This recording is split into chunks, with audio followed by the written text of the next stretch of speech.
तो प्यारे बच्चों, आइए देखते हैं हम इलेक्ट्रॉन बिंदु संरचना क्या होती है। तो इसके लिए आपको सबसे पहले बात याद रखना है कि हमें इलेक्ट्रॉनिक कॉन्फ़िगरेशन याद होना जरूरी है।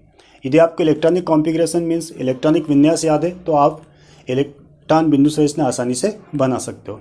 तो देखते हैं स्टूडेंट्स, हमारे पास में यहाँ पर ऑक्सीजन, सोडियम और मैग्नीशियम तत्व है और इनके हमें इलेक्ट्रॉन बिंदु संरचना बनानी है। ठीक है, हम इलेक्ट्रॉनिक विन्यास जानते हैं। ऑक्सीजन के पास 8 इलेक्ट्रॉन होते हैं। इलेक्ट्रॉनिक विन्यास क्या 1s2, 2s2, 2p4। ठीक है, अब हमें पता करना है कि इसमें सेल कितने हैं। सेल से तात्पर्य होता है ये कोई हमारे पास कोई नाभिक और नाभिक के चारों ओर कोई भी एटम होता है, कोई एलिमेंट होता है, उसके चारों ओर जो वृत्ताकार ऊर्जा स्तर होते हैं उनको हम कक्ष या कोश बोलते हैं और अंग्रेजी में सेल बोलते हैं, है ना। इंग्लिश में क्या बोलते हैं, सेल बोलते हैं। ये हम पढ़ चुके हैं। अगर आपने वैलेंसी वाला चैप्टर नहीं पढ़ा है तो आप उसे देख लें। तो हम अगर ऑक्सीजन की बात करें तो ऑक्सीजन के पास 8 इलेक्ट्रॉन होते हैं और 8 इलेक्ट्रॉनों का यदि हम इलेक्ट्रॉनिक विन्यास करें तो हमें प्राप्त होता है 1s2, 2s2 और 2p4। ठीक है, अब ये देखना है कि इसमें टोटल कितने कोष हैं, से 1 और 2। ठीक, अब ये देखना है कि पहले कोष में इलेक्ट्रॉन कितने हैं। तो पहले कोष के लिए बात करते हैं 1s, कितने इलेक्ट्रॉन है 2। और दूसरे कोष में मीन्स दूसरा सेल में कितने इलेक्ट्रॉन है, तो ये वाला दूसरा सेल होगा टोटल 2s और 2p। तो इसके हम अगर टोटल देखें इलेक्ट्रॉनों के कितने इलेक्ट्रॉन हो गए, 6 इलेक्ट्रॉन हो गए। ठीक है, तो आपको कुछ नहीं करना है, सिर्फ इतना याद रखना है कि जिस सेल में जितने इलेक्ट्रॉन हैं उन इलेक्ट्रॉनों को बिंदु के रूप में उस सेल में दर्शाना है। तो आइए देखते हैं। तो पहले सेल की बात करें हम, तो पहले सेल में कितने इलेक्ट्रॉन हैं, 2।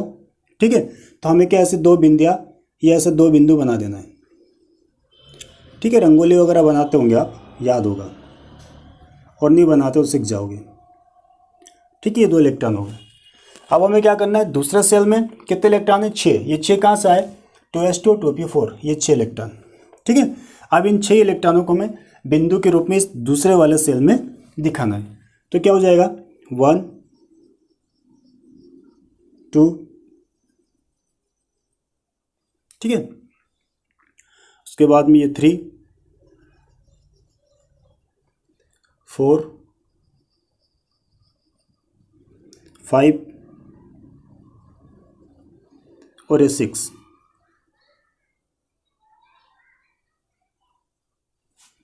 ओके, तो इस प्रकार से ये आपकी हो जाएगी इलेक्ट्रॉन बिंदु संरचना किसकी, ऑक्सीजन एटम की, ऑक्सीजन परमाणु की, है ना। आसान है। अब आप समझ गए होंगे।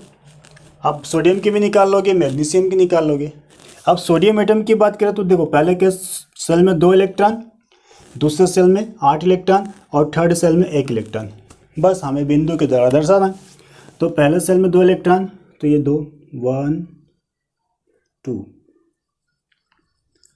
ठीक है, दूसरे सेल में 8 इलेक्ट्रॉन, 1, 2, 3,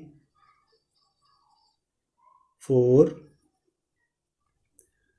ठीक है, 5, 6, 7, 8। ये हो गया 8 इलेक्ट्रॉन। ठीक है, 8 इलेक्ट्रॉनों को हम बिंदु के द्वारा इसमें दर्शा दिया है।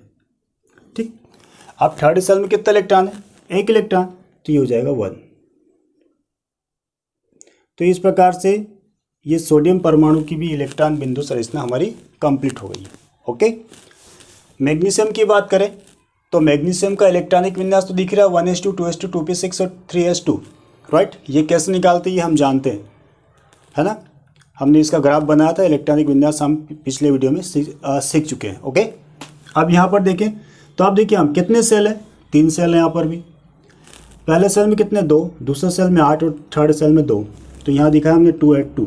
ठीक है, तो फर्स्ट सेल में 2 इलेक्ट्रॉन है, तो वही बात हो जाएगी 1, 2। सेकेंड में 8, 1, 2, 3, 4, 5, 6, 7, 8। ओके, हाँ, आपको याद रखना है कि इस सेल में से यहाँ नहीं जाना है। फर्स्ट सेल में 2 इलेक्ट्रॉन आएंगे, सेकंड में 8 आएंगे, थर्ड में भी 8 आएंगे। ओके, तो एक थर्ड में 2, 1